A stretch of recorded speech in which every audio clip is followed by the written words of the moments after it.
안녕하십니까. 알파스트리트 파트너스입니다. 2023년 3월 13일 월요일 마감 시장 보겠습니다. 코스피 지수가 0.67% 올라서 2410으로 마감을 했습니다. 간밤에 참 많은 소식들이 있었죠. 그 미국장이 금요일날 이제 많이 빠져서 마감을 했었는데요. 이 SVB가 결국에 파산을 했고요. 네.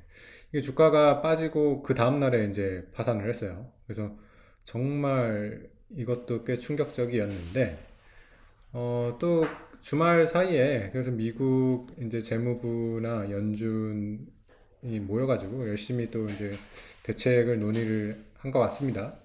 그래가지고 또 오늘 아침에 이렇게 또 속보가 떴죠. 네, 그래서 SBV에 예금을 전액 보증을 하겠다고 이렇게 했습니다. 그래서 일단은 좀 봉합이 되는 그런 모습입니다. 네, 그래서 지금 미국 시장 이제 선물 보시면 이렇게 올라오고 있어요. 네, 그래서 금요일 날 빠졌던 거를 일단은 되돌리는 그 정도 수준의 일단 상승이고요. 근데 어쨌든 봉합은 되는데 여전히 좀 불안한 그런 모습은 있습니다. 네.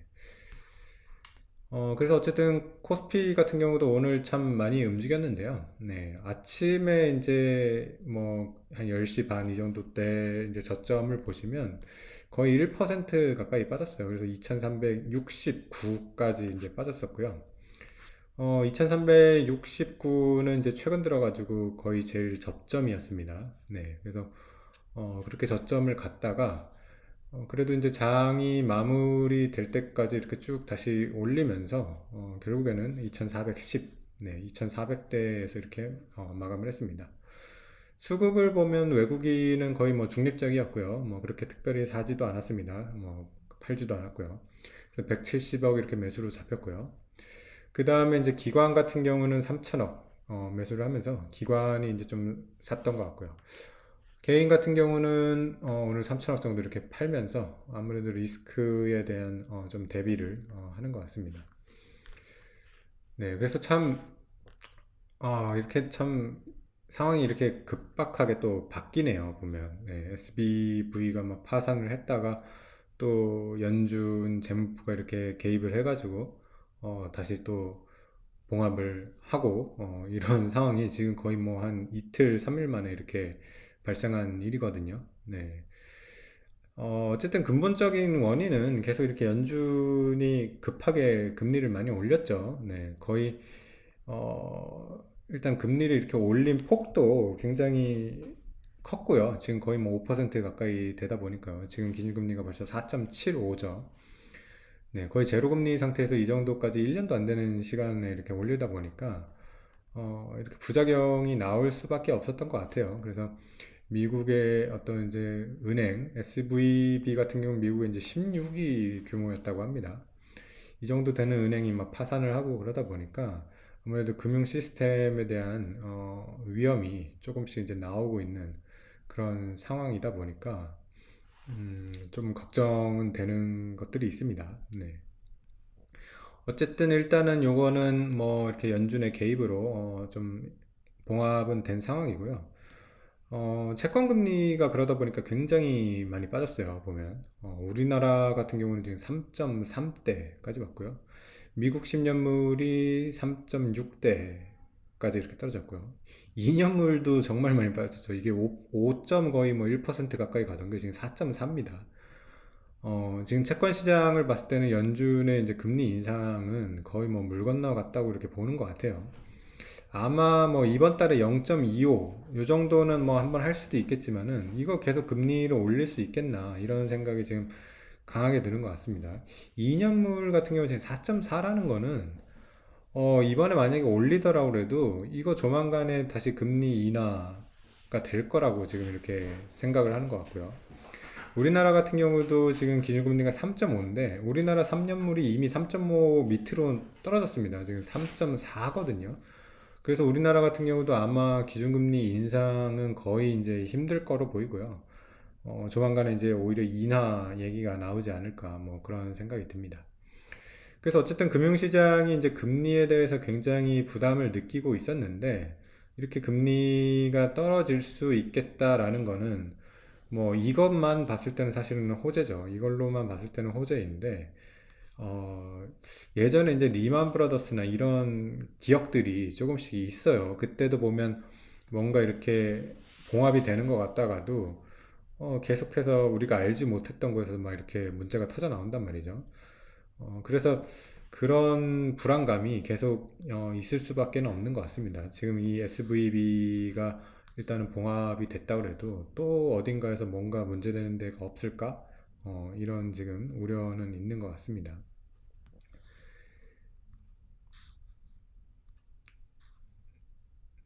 네, 일단은 우리나라 보시면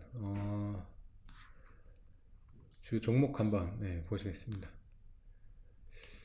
결국에 우리나라는 이제 종목 업종별로 봤을 때는 오늘도 2차전지가 좀 강했던 것 같아요. 에너지 솔루션이 2% 올랐고요.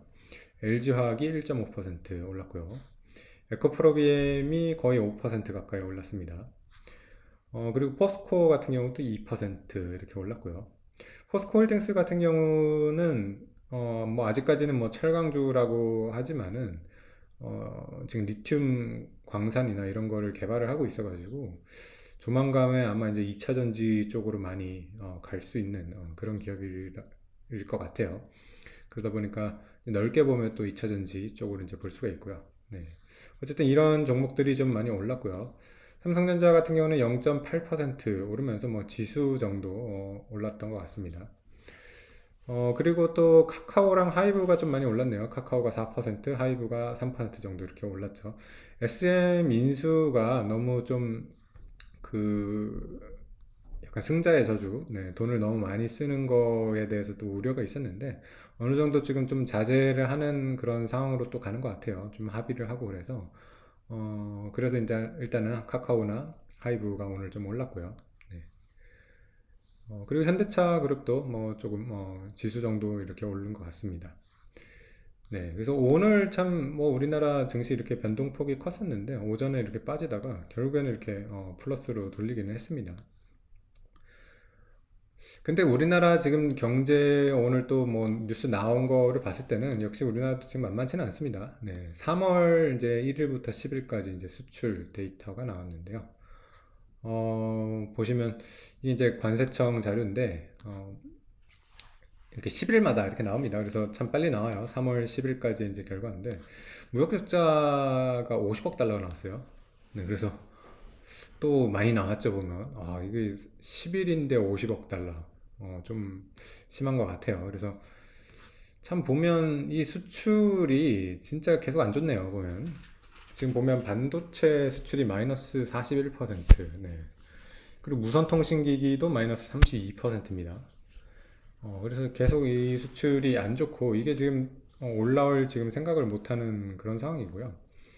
승용차 수출만 좋습니다. 승용차 같은 경우는 지금 133% 이렇게 늘은 걸로 나와가지고 승용차 수출이 좋긴 한데 워낙 이제 우리나라에서 이제 반도체, 무선통신기기 이쪽이 이제 비중이 크다 보니까 전체적으로 이제 수출이 플러스가 나지는 않는 것 같아요.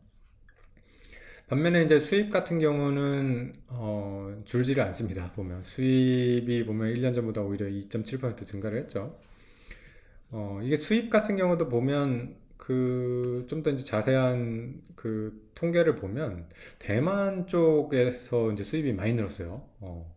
1년 전에 비해서 보면 대만에서 이제 수입이 제일 많이 늘었고 우리가 이제 전형적으로 계속 이제 일본한테 적자 국가였는데 대만도 만만치가 않더라고요. 3월 이제 10일까지의 데이터를 보면 대만도 지금 우리가 거의 수입이 수출의 거의 배 가까이 많습니다.